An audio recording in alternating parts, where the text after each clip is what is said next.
querido Dr. Rubens Teixeira, advogado, economista e autor do livro recém-lançado A Sociedade com Deus, como a fé pode influenciar sua carreira e seus negócios. Que Deus nos influencie mesmo e nos ajude, hein, Dr. Rubens Teixeira? Bom dia.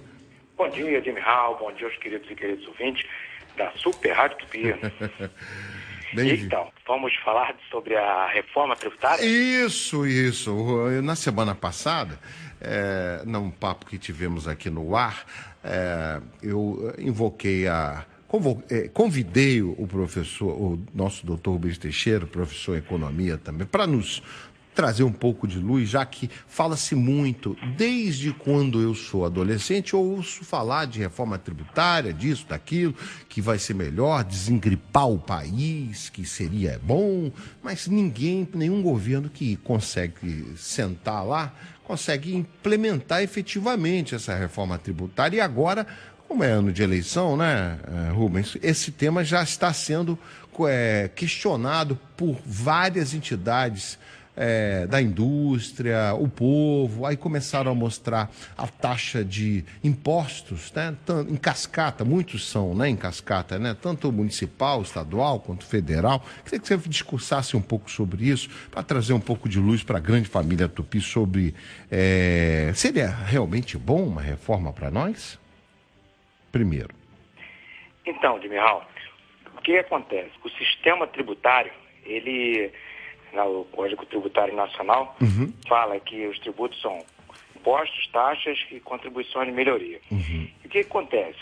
Nós observamos que a estrutura tributária no Brasil, ela é complexa e acaba sendo ineficiente. Por quê?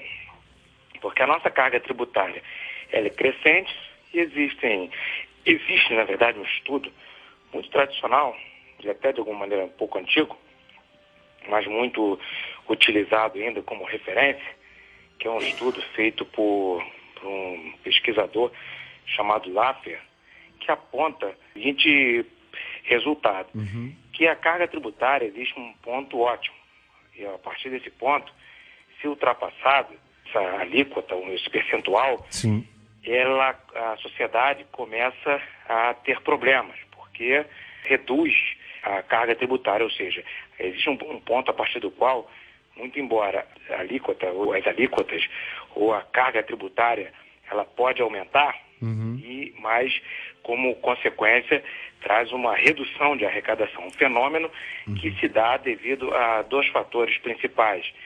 Um deles é que começa a haver sonegação. O contribuinte perde a capacidade de pagar. Aí parte para a clandestinidade, né? E o outro é que acaba afetando a economia, quer dizer, e pode, inclusive, gerar inflação. Porque o tributo começa a ser um fator de custo relevante no sentido de pressionar os preços para cima. Sim. Então, nós temos no Brasil uma carga tributária elevada e crescente. Então, definitivamente, vamos ter que fazer uma reforma tributária.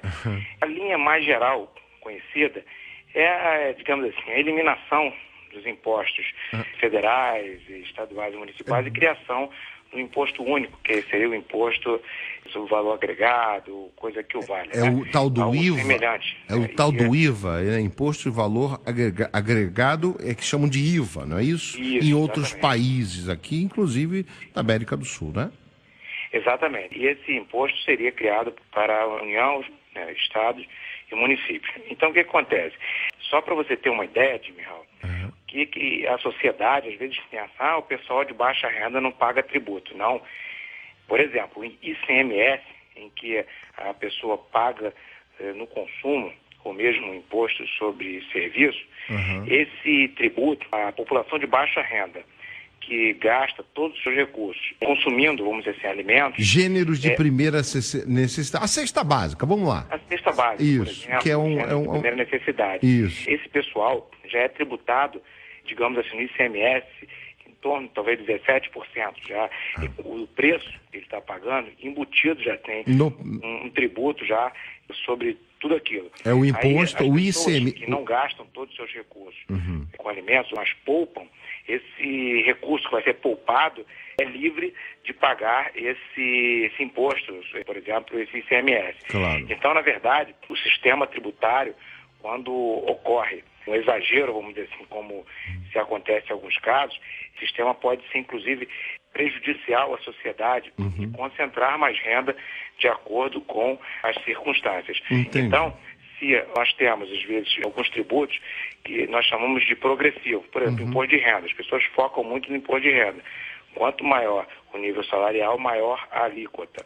Todavia, o ICMS é a mesma alíquota para todos. Então, quem ganha mais, quem ganha menos, paga o mesmo percentual de ICMS. Então, esse sistema complexo e confuso e que, às vezes, com medidas pontuais para fomentar a economia, como às vezes acontece, e é interessante que aconteça, como redução de IPI, elevação de IPI que o governo usa para poder controlar e proteger a economia nacional. E o governo usa isso, lança essa mão de aumentar ou reduzir o IPI pontualmente para este ou aquele setor que se encontra em dificuldade, que seja de interesse dele de fomentar o desenvolvimento que em setores que empregam muitas pessoas, né? Tem uma cadeia grande de empregabilidade, não é isso?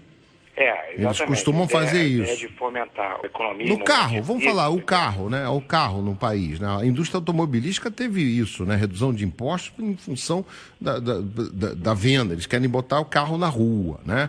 Isso. E é um contrassenso, desculpe interrompê-lo, mas só para corroborar um pouco isso, a cesta básica, que são gêneros de primeira necessidade, arroz, feijão, óleo de soja, margarina, essas coisas que pagam esse ICMS, que é um imposto de circulação de mercadoria, não é isso?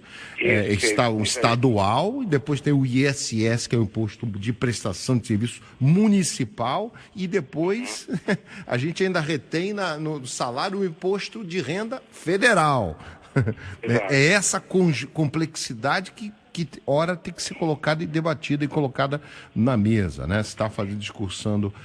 Exatamente. E tem as taxas também, as contribuições de melhoria, TVA, IPTU, e mesmo outros tributos, como imposto de importação, imposto de produtos industrializados, ITBI, IPTU, IPVA, enfim, um complexo de impostos tão grande e de forma, vamos dizer assim, complexa, acaba sobrecarregando a economia. Isso dificulta também, isso trava o crescimento econômico, porque torna o custo de produção mais alto e também a carga tributária elevada e, de alguma maneira, acaba provocando, segundo os estudos feitos por Laffer, que nós já apontamos aqui, sonegação e por aí vai. Então, já passou da hora de se fazer a reforma tributária. A gente observa que passa a legislatura, pós-legislatura, está sempre em debate esse assunto, mas, infelizmente, há muitos anos que se fala nisso, mas não se consegue fazer. Por quê?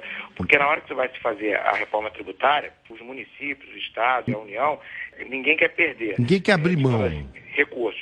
E aí quem tem influência sobre as bancadas acaba influenciando o Congresso Nacional a não aprovar as medidas e acaba ficando o Congresso Nacional refém dos executivos, né, estadual, municipal e federal em algumas situações e não decidem. Então, definitivamente tem que haver um consenso entre os eleitos nas casas legislativas e nos governos para que se chegue a um bom termo sobre a questão da reforma tributária e se faça, porque vai ser uma grande modernização no sistema tributário brasileiro que vai impactar a economia. Rubens, você, na nossa última conversa, você disse que você tem um grupo, né? Participa de um grupo de debates, um grupo de economistas e discute propostas e proposições, né? Para desatar nós, não é isso? Da nossa economia. Obviamente, vocês se debruçam e se enfrentam esse problema de alguma forma, né? Você acha que caminharemos para um cenário para desatar esse nó, fazer, implementar o clamor popular é fundamental, o voto mais ainda, mas acho que uma proposição oriunda da classe econômica, por profissionais do Banco Central, profissionais de carreira, junto com economistas renomados de institutos de pesquisas, podem iniciar uma proposição em comum acordo para poder trazer uma luz no fim do túnel? Propostas existem, né? O que está precisando é o Congresso Nacional entrar em ação e em acordo aí com os executivos, priorizar, né? Definir. evidentemente que a sociedade tem que cobrar e dar apoio, né, aos políticos para que eles implementem essas modificações. Porque se eles se sentirem que há um clamor popular, há uma intenção da sociedade que se faça, eles vão ser mais inclinados a cumprir. Porque não adianta ficar só falando, especialmente em época eleitoral, e depois passa-se uma legislatura inteira e não se implementa. Então, definitivamente é uma pauta importante e os políticos que forem eleitos para a próxima legislatura, se fizerem isso, irão marcar as suas carreiras políticas, irão marcar o Brasil, irão prestar um grande serviço à nossa nação. Positivamente, é isso aí, né? Mas algum fato relevante a colocar sobre esse tema, nosso querido Rubens? A gente bateu no núcleo do ponto, né? Existem outros temas relevantes, como, por exemplo, se mapear as renúncias fiscais, que acontecem muitas vezes na economia, até para fomentar a economia, e algumas coisas relacionadas também a políticas que afetam a economia, a gestão fiscal e ao fomento da economia, como, por exemplo, uma convergência, vamos dizer assim, da TJLP, que é a taxa de juros de longo prazo do BNDES, para que não seja tão distante da taxa Selic, que o governo se financia. Tem uma série de parâmetros na economia, porque o governo ele empresta a TJLP, que é uma taxa bem menor do que a Selic, e se financia com a Selic, ou seja, ele paga para a dívida pública a Selic e empresta dinheiro à TJLP. A Selic tem 11%, a TJLP deve ter em torno de 5%, quer dizer, ele acaba, de alguma maneira, com intenção de fomentar a economia, mas acaba tendo prejuízo também, que isso pressiona a economia e constrange, vamos dizer assim, os recursos públicos, né? Então, são reflexões que precisam ser feitas para que nós encontremos o caminho de desenvolvimento, que o nosso país é um país grande, cheio de potencialidades, e não podemos deixá-lo naufragar. Travado. Não naufragaremos. Vai destravar.